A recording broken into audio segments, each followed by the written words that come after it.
Reverend Klaus Paulin, you are heading a conference in Lisbon, Portugal. What is this conference all about? It's the European Lutheran Conference, conference of small Lutheran churches from all over Europe. How many churches are represented here? Oh, that's a good question. I haven't counted them, but we are, I mean, you are from Norway, the furthest north, from Denmark, from Belgium, from England, Germany, France, Portugal. Oh, that is quite a lot. Those are only the member churches, and then we have a number of guest churches represented, even from Russia, from Ingria, and from Switzerland. They have applied for membership in the European Lutheran Conference. The European Lutheran Conference is dealing with different subjects. What is the subject of this year? This year, let me look at the program. It's is the Christian faith too foolish for our young generation? So it's a question. We ask ourselves, like, why is it that young people almost run away from church? Maybe they are confirmed at the age of 14, and then afterwards you don't see them anymore. They go to university, it seems they disappear, and that is, okay, I'm from Germany, so that's at least our experience, that many maybe only come back to church when they are at a seasoned age. Who have guided the conference with their insights and their thoughts on this theme? We have a steering committee, Claudio Flo from London, and Philippe Wolf from France, and myself. We had a number, almost every month, a Zoom meeting discussing the topics and organizing the conference. Okay. And concerning this theme about the youth and the Christian message as foolishness, has there been some speakers on this theme? Yes, we have three main speakers, keynote speakers, Markus Nietzsche from Germany, Gary Hines from France, and George Semyak from Great Britain. And they look at it on subtopics like reaching out by providing a strong biblical foundation, reaching out by dealing with ideologies that question the Christian faith, and reaching out by incorporating examples of best practice. So we're learning from each other. How can we support our young people so that they get to know the gospel properly, and so that it means something for their lives? Being the chairman of the conference, what do you think about the development in conference so far? It's going well. We have a very tight program. Unfortunately, we only have these 1, 2, 3 days we are together. But anyways, it's worthwhile, and I think it gives us a lot of thought to develop further as we go home. Thank you so much for this interview, Reverend Klaus Pahlen. You're welcome.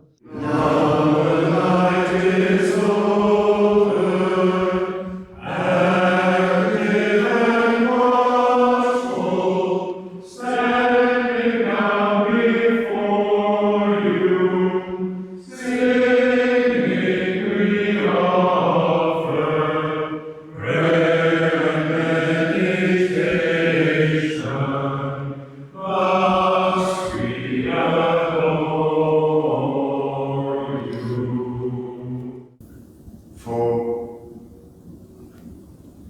the word of the cross is folly to those who are perishing, but to us who are being saved, it is the power of God. For it is written, I will destroy the wisdom of the wise, and the discernment of the discerning I will throw it. From relationship with those that you make disciples of. Not with pressure, but with His power and in His presence. Jesus entrusts His disciple with calling others. We are here from the major seminary of St. Amalda in Lisbon, in Portugal. And we are going to talk to two young people, one named Hans and one named Benjamin, that are attending the European Lutheran Conference. So at this conference we talked about the topic of whether the Christian religion is too foolish for the young generation. And I thought that this was a good topic because it shows that there is a recognition that it's often difficult for older generations and younger generations to understand each other. This is largely due to the rapid advancement of technology today, as well as the political climate and the cultural context that we're facing. So I thought it was good that we were able to talk about this. There's a big problem nowadays where people, generations, don't understand each other as well as they may have used to in the past.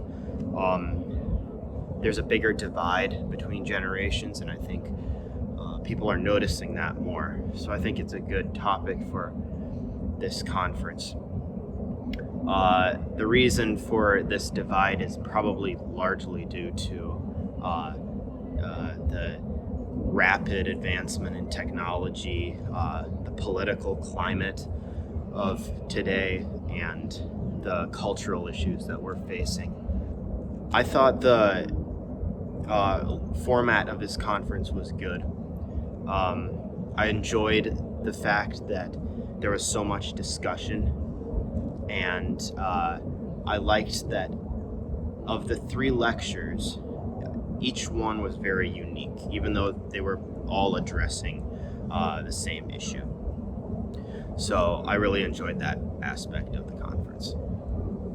Hi, I'm Benjamin Lara, and I was the delegate for the Evangelical Lutheran Church Synod of France at the 2025 European Lutheran Conference held at Lisbon, Portugal.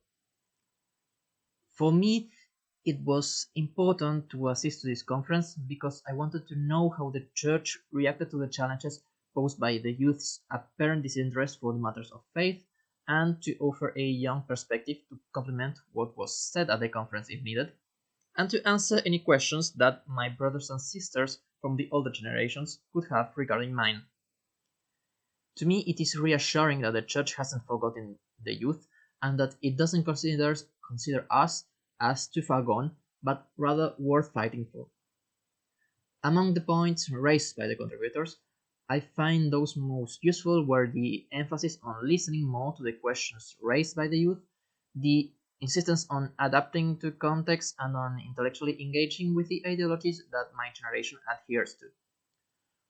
From a lay and young perspective, I find that the main challenge in reaching people my age is convincing them of entertaining what I call the hypothesis of God, because if there is no God, then the gospel is nothing more than a fairy tale. Therefore, the law becomes ineffective without an enforcer, and its already ulcerating character for the world is magnified. While this point was not addressed directly, I feel that some elements of an answer already follow from the points that I already mentioned. It is my opinion that in order for the Church to face this challenge better, laymen and laywomen should be more educated in theology and our Lutheran confessions so that they themselves can begin working with the youth in their own regular lives.